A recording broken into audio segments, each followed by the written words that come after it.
Yes! Welcome into Sports Bit Betting Insight today, Labor Day. Paulie and Teddy, big game breakdown on Ole Miss and Florida State. How about the Diamondbacks and the Dodgers deep dive in the huddle? Let's go inside the huddle. A huge trade in the NFL. Bradford to the Vikings. Wentz supposed to start with the Eagles. What does this do to the markets, win totals, and week one? We look to stay red hot with the play of the day. Let's run down the weekend, recap everything. Teddy, not an easy weekend for the odds makers to deal with all the outright upsets. Army plus 14. South Alabama plus 28, our play of the day. Texas State, Wisconsin, we'll run it all down, Teddy. How about all the outright winners with these big point spreads? Oh, and we're not just talking on the main board. Look at the extra board. Albany plus 21 beats Buffalo. Richmond plus 12. Straight up, they blew out Virginia on the Cavs' home field. Northern Iowa, wire to wire over Iowa State. And yes, Eastern Washington plus 27.5 over Washington State. And this is the same Washington State team that last year lost their opener to Portland State. They were 30-point favorites in that game. And the year before, they lost to Rutgers at 8-point favorites and Nevada at 3-point favorites the following week. So we like Mike Leach sometimes. We don't like him opening weekend. Well, stop scheduling those teams. I mean, that's a horrible way to start the season with what happened to Washington State. All right, plenty of bad for the books, plenty of middles here, Teddy, is Penn State, BYU, and the K-State Stanford game, fiddle in the middle. Oh, yeah, all three of them. And they were all legitimate middles. Penn State opened 18.5, was sitting 19.5, 20 in that range all summer. Finally got bet up the day or two before the game, all the way up to 24. Nittany Lions win by 20. If you bet them early, you cashed. If you bet the dog late, you cashed. How about BYU? They opened 1.5-point dogs. They got bet all the way up to 2.5. They closed back at 1.5. I mean, that bounced between 1.5 and 2.5 on game day. And then BYU wins by exactly 2 in a defensive struggle against Arizona. That a particularly bad result for the house because it was also the late game. And the Kansas State Stanford, as you mentioned, nothing but Kansas State money all week, just trickling in. Stanford wins by 13. Well, that was 15.5, closed at 12. And that, of course, was the Friday night TV game. And that's never good when it comes in the middle for the house either. So while the books had problems with dealing with all these big dogs that won outright, they also had problems with dealing with middles this past weekend. Right, yeah, all excellent points there. And how about the biggest upset of the weekend? South Alabama, 31.5, bet down to 28. They're down 17-0 at the half, and they come back to beat Miss State on the road. Yeah, and what does it take for the outright win in these situations? Standard procedure is going to take a missed field goal, which it got at the end of the game. It's going to take some kind of a freaky play, and it didn't have that. South Alabama pretty much outplayed Mississippi State. If you watch the two teams on the field, you weren't like, oh, that's the SEC team, that's the Sun Belt squad. No. South Alabama was right there with them, and they played physically with them in the trenches. So a lot of times a road team will bow out. They're down 17-0 at the break. Not this time. The University of South Alabama players and coaches stayed with it. More bad for the books. Chris Peterson and Washington look good. They were bet up from 21 to 25. Oh, yeah. I mean, the Huskies were a team that you and I have talked about, Paulie, as being almost too hot here in Las Vegas. Team that we like, but the markets seem to like more. Well, the markets aren't going to back off of Washington after what they did against Rutgers. And, of course, Rutgers special teams. They give up a kick return touchdown. They give up a punt return touchdown. And all the Washington money ends up cashing. Alabama, 10. Bet up to 13.5. We talked about on SportsBit Friday how good Nick Saban is in season openers. Now 10-0 straight up, 9-1 ATS. This was an embarrassment, Teddy. 52-6. Worst opening game loss in USC history. And Saban said they didn't even play well. He said there are a lot of things we can fix after the game. Yeah, it wasn't an embarrassment for me. I liked that game. My pockets liked it too. And of course, early on, this game was tight. Alabama couldn't get going offensively. Jalen Hurts finally got in a quarterback, and it got ugly fast for Alabama. And that's the scary thing about USC in this game is that not just they got beat, how quickly it got ugly for the Trojans. When things started to unravel, they unraveled in a hurry. Just a couple of bad beats, Teddy. One, I think North Carolina was a bad beat. They are down 2. Georgia ball, 3 minutes left in the game. Georgia at their own 40. You figure a couple first downs, the game's over. They run out the clock. Whoops. Chubb takes one to the house. They win by 9. And Clemson, oh my God, a horrible beat. They're up 6. There's 50 seconds left. Auburn's out of timeouts. Clemson's deep in Auburn territory. They run out of bounds. And then Sweeney, for whatever reason, passes on the field goal to put it on 9. Hell, they just got to win the game as they have to bat down a Hail Mary in the end zone. Horrible coaching by Clemson and Sweeney, how that played out. Well, Sweeney was playing not to lose in that instance, and that's not the way to win. Obviously, we talk about that a lot of times, but I was shocked that they didn't go for the field goal in that situation. Instead, chose to go for it on 4th, and it wasn't even 4th and short. It was 4th and mid-range. It was not a decision that I would have made. That being, and you're right, they were lucky to survive that type of a decision. And of course, that was a very bad decision for anyone who had Clemson in their pockets. The Tigers had their chances to cover the number, but look, Auburn scored 13 points and covered. On the other hand, Clemson only scored 19 points in that game. It's not the offense we expected to see the Clemson Tigers on opening day. A lot of bad bets. Again, I've been saying it on my radio show for a long time. It's Alabama and everybody else in the SEC. Tough week for the SEC. Their most losses week 1 since 1995. LSU, again, the quarterback play is atrocious, Teddy. Yeah, Brandon Harris was still Brandon Harris. And that was the game. Underachieving quarterbacks don't necessarily get better as they get older. Just ask Christian Hackenberg or anyone that was back in Penn State last year, And Brandon Harris, this guy, really highly recruited, really highly regarded, and yet when it comes to in-game decisions and making plays, he's not making a whole lot of positive plays with his arm. Certainly didn't against the Badgers. And what an inspired effort for Wisconsin. They weren't the better of those two teams. You watch them on the field, you said, wow, LSU's better than this team. But you know what? They didn't get the money. In fact, they didn't even get the win. Les Miles back on the hot seat already, and it's only week 1. Absolutely. These are all bad bets. Penn State and North Texas. Yeah, Penn State bet up from 18.5 to 24. The Nittany Lions +2 in turnovers, but they were only +3 in first downs and +75 yards against a bad MAC team. They won by 20. They didn't look very good doing it. And all the money they came in on Penn State expecting that offense to be go, go, go from week 1. It just wasn't the case. And North Texas, SMU's quarterback got knocked out. Made no difference. North Texas scoring a grand total of 14 points against an SMU defense that gave up, 40-plus per game last year. It's going to be a long year for the Mean Green. I didn't understand all the San Jose State money. What were they thinking there? I don't know. Your guess is as good as mine. Again, we talk about quarterbacks, mediocre quarterback. Kenny Potter's a mediocre quarterback. Tulsa's got a pretty good quarterback, and they showed it on Saturday. They lit up San Jose State in the first half, and all that Spartans money, all wise guy money. This wasn't a public play. They got that one dead wrong. How about Kentucky? Southern Miss outscores Kentucky on the road 27-0 in the second half. Thank you for the offensive coordinator. Exactly. How's that new offense working out right. for you? And you talk about, which stoops should we make fun of today? Because there's so many of them to make fun of right now. Yeah. Well, let's see. Should we make fun of Mark? Kentucky stuff? Should we take fun of Mike? Oh, how'd that defense work out for you against the converted wide receiver quarterback in Greg Ward? Or should we make fun of Bob? I think Bob's the best one to make fun of. Because Bob's the guy that every time his team has expectations, every single time his team has expectations, you can count on it year after year after year. And they screw it up. And meanwhile, Houston, they put themselves in the playoff picture.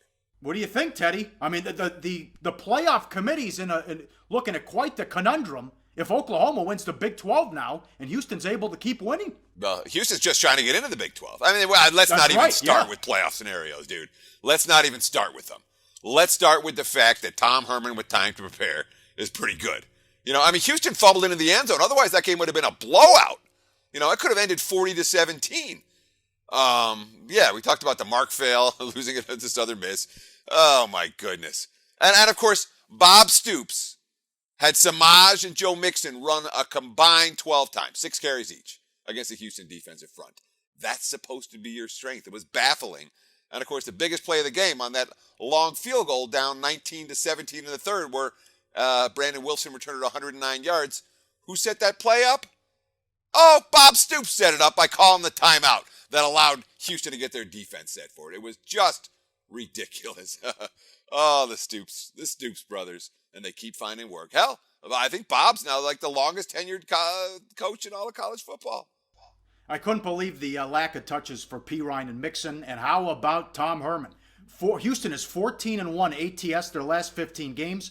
And Herman at Houston is a dog, 5-0. All outright wins. He is something. Up next, big game breakdown. Huge matchup later tonight. Ole Miss and Florida State. And the Diamondbacks and the Dodgers. And we'll get to the Bradford trade. SportsBit. Betting Insight today on SBRPicks.com. Hey everyone, tune into the MLB Odds Couple show for Monday, September 5th. I'm back, and Mike Brenner tells me that, did you continue winning after even I was done? Is that true? Yes, it's true. Absolutely. Congratulations, Mike Brenner. Yeah. I'm going to all right, there you go. Hey, speechless. There you go. I guess we'll talk more about this later in our show. So tune into the show today for Monday, September 5th, right, Mike Brenner? That's right. When you're all done with Paulie and Teddy, come on over to our house and say hello. Back on SportsBit, Betting Insight today. Time for a big game breakdown. As always, liveoddssportsbookreview.com. Tonight from Orlando, Ole Miss against Florida State, Seminoles 6. 59.5 was the injury to Sean McGuire. A break for Florida State. The redshirt freshman Francois gets the start now, who has more upside. But will the inexperience hurt tonight, Teddy? Either way, just give the ball to Dalvin Cook. Well, look, the markets have made it very clear. They don't like Sean McGuire. They like DeAndre Francois. And how do we know this? Real simple. When McGuire was announced as being doubtful, the money came in on Florida State instead of coming in on Ole Miss. This line was 4.5. McGuire says, I don't know if I'm going to play. Boom. Francois now becomes the guy. And he's getting the type of hype that some kid named Famous Jameis got a couple years back. He turned out to be a pretty good quarterback as a freshman for the Florida State Seminoles. But you're absolutely right. The best thing that any young running back can ask for is to be able to give the ball to an explosive back like Dalvin Cook.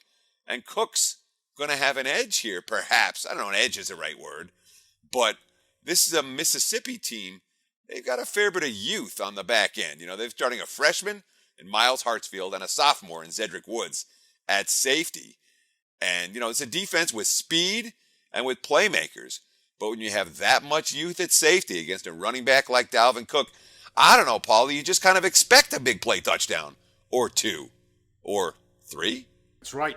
Now you got Ole Miss, 12-4 ATS. His dogs under Hugh Freeze, 8 straight-up wins. And you have Kelly at quarterback. He's ready to go for this pressure. It's not going to bother him. Won at Alabama last year, also beat Auburn and Mississippi State. So the crowd will not rattle him in this game tonight. Yeah, if I'm playing here, I can only take the points with Ole Miss. I know that the SEC had a miserable opening weekend. But the class teams of the SEC are just fine to back, particularly in an underdog role. And, I've got my concerns, again, about those young safeties against Florida State. But Ole Miss, with that track record, with Freeze winning 8 straight-up wins as a dog, with the fact they've beaten Alabama each of the last 2 years and won at Alabama last year, this team is seasoned. They can handle environments like this one. And, Ole Miss is we talk about the haves and the have-nots in the SEC. I know LSU didn't play well. They're kind of a have. Ole Miss is a have, too. And at 7, for sure, I'll be a buyer. At 6, it's the only way I can look. Very good. Game number 2. LiveOddsSportsBookReview.com. Diamondbacks and the Dodgers. Greinke against Maeda. Dodgers $1.57 the total. Big game for Arizona? Not so much, but a big game for Greinke. He's a professional. He'll compete to the end. He beat Cueto and the Giants on the road last week. The Diamondbacks are 15-7 when he starts his first game back in L.A. He beat the Dodgers 3-2 in June. And look at this. Puig goes deep yesterday, Teddy. He's had a terrific weekend since they called him up Friday night. Yeah, he sure has, Yasiel.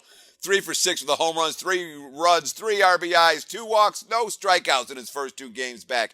And remember, at AAA, remember all those quotes, how he really liked hanging out down there and he liked the guys? He hit 348, 400 on base, 594 slugging. He cut his strikeouts back to 10.7% over 75 plate appearances. Still, Puig might have figured it out, and so is Zach Greinke. You talked about the D-backs. They're 15-7 when he starts. Arizona stinks, and they're 15-7 when their ace is on the hill. And after those early season struggles, now he goes back to a venue where he had, if not his best season, last year was his best year. Greinke's had some good years.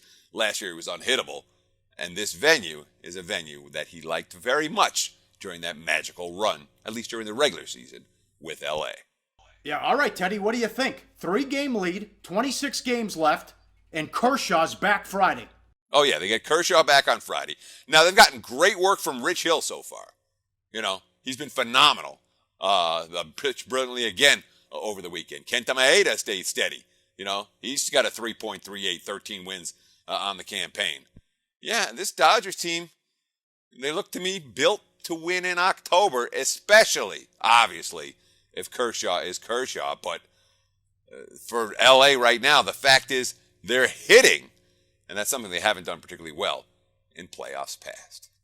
Yes, up next, a huge trade Saturday morning. Bradford to the Vikings. Wentz is supposed to take over in Philly. What does it mean for the markets, and what's going to happen week 1? We'll get to all that and the play of the day on SportsBit. Betting Insight today on SBRPicks.com. Research before you bet. Be sure to check out SBR Picks for the best game predictions, breakdowns, and much, much more. We're back on SportsBit, Betting Insight today. Deep dive. Let's go inside the huddle. Major trade Saturday morning. The Vikings give up a first and a fourth for Sam Bradford. And now Philly comes out and says Wentz will be the guy in Philly when he's healthy, Teddy. You could have had Sanchez for free. And, Daniel's pissed off because the Eagles came out and said Wentz is going to be the guy now. What the hell's going on in Philly? Okay, there's so much to talk about here. Yeah. Let's start with Bradford. Let's start with the trade.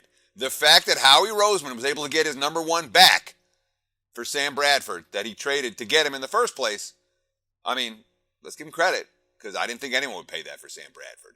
And when you hear the comments around the league from other players about Sam Bradford, nobody wants Sam Bradford on their team. Nobody looks at Sam Bradford and said, yeah, he's our leader. They look at him and saying, he's soft, he's no good, we don't want him. The fact that Minnesota, and they're on the hook for his salary next year too.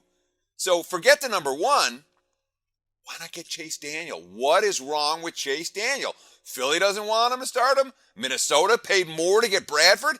I take Chase Daniel over Sam Bradford in a minute because he's a leader and Sam Bradford is a loser. And there's a difference between the two. And it's been obvious in college and it's been obvious in the NFL. So for the Philly gets credit. And if you read the quote, should we read that quote? Because that kind of tells it how it is with the Eagles right now, with Roseman basically trying to make excuses for why his team is going to go 6-10 this season, and Philly, I think, might be happy to go 6-10 this season if they're starting Wentz. But the quote. Let me just find that quick. Our job is to try to build something great. Or you got it there, Paul? I got it. Yeah, fine. You want to do the quote? Yeah, do the quote. Our job's to try to build something great. I also think it would be a discredit to our veteran players and our whole football team to discount them and the effort they've given us. We have a lot of talented players on the roster. At the same time, which you said it again, we're trying to build something great and have an opportunity to get back into the first round of the 2017 draft. That we didn't have the confidence in how our team is playing and how we're kind of structuring the team and QBs on this team. We couldn't do this. But when you pull all that together, we felt like in balancing today and the future, it was the right move for us, end quote. And I said it when it happened. Say, hey, call Philadelphia. They got 3 quarterbacks. Or, hey, Teddy, I could have had Sanchez for free too. Not that he's and great. You know what? Sanchez was. I'd rather pay a first rounder for Bradford than pick up Sanchez for free. Sanchez is not an NFL quarterback. Yeah. Okay. Period. I'm serious. Why are you saying okay like that? Would you rather have Bradford has a chance to win a game? Mark Sanchez has just been bad at every stop since his rookie year. He had a little bit of magic as a rookie. He's never found it since. And you don't want a bad quarterback. Bradford has at least a chance to be mediocre. Sanchez, for a team like Minnesota, they'll hate him in an hour. What does this do for? What do you think this does for win totals and what's going to happen week 1? Bradford's cramming to learn the playbook and play Sunday at Tennessee. Well, I mean, my power rating for the Vikings goes down at least a half point if Bradford starts over Hill in week 1. And it probably should go down a little bit more than that. The markets have actually been betting on Minnesota since this news happened. And originally that line was as low as Pick'em, and now we're seeing back the Vikings -1 or -1.5 at Tennessee. From a win total standpoint, we haven't seen a dramatic adjustment. Dallas got dramatically adjusted when Romo got down. They went from 9 to 8. The Vikings haven't seen that type of significant adjustment that opens books up to a potential middle, which is something that's a disaster for them when it comes to a season-long wager. But like I said, Hill's been in the system. He may not be a full season guy, but he at least knows the offense. Bradford has the big arm. He doesn't know anything. I don't know how hard he works. Based on the stuff I've read about Sam Bradford, I'm not sure he works that hard necessarily. But the key element in this move is that Bridgewater may never be the same guy anymore. Good point. I mean, Bingo. the trade signals. Yep. Yeah. This trade really signals the Vikings are concerned about his ability to return next season or beyond. I mean, he didn't just suffer a torn ACL. He's got all kinds of damage in his left knee, and it's impossible to predict how his recovery process will go or if he's going to come back the same player. And Minnesota's like, we're not drafting at the top of the first round next year. Hopefully. Let's make a move to pick up a potential quarterback that we can have for the future, because Teddy Bridgewater may not be our guy anymore. What a brutal break for a kid who in a non-contact drill at practice. I find this interesting that they're ready to, as soon as Wentz is ready, he's in there. Meanwhile, Goff is third string in Los Angeles. Oh, man. Yeah, but the Rams and the Eagles have very different goals this year.